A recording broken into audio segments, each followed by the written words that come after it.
Aziz kuzatuvchilar, hozir birgalikda tuyoqdan mazali sho'rva tayyorlaymiz. Yoniga men qo'shimcha go'sht ham qo'shib oldim. Hozir hammasini suvga solamiz va qaynatishga qo'yamiz. Mana tuyoqlarni suvga solib qaynatishga qo'ydim. Mana suvini ustiga ko'piklari chiqib qoldi. Bu ko'piklarini tozalab olib tashlaymiz. Keyin sabzisini sovuramiz. To'g'rab ham oldim. Endi sho'rvachamizga sovuramiz.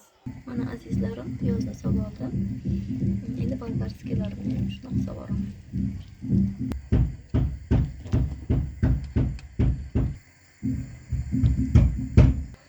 Mana sho'rvamiz yaxshigina qaynayapti.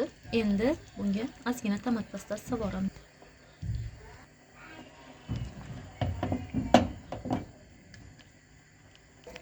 Mana endi esa kartoshkani ham sovurdim. Mana juda ham chiroyli, mazali sho'rvamiz tayyor bo'lmoqda. Tayyor bo'lsa, albatta ko'rsataman. Mana aziz kuzatuvchilar, sho'rvamiz ham tayyor.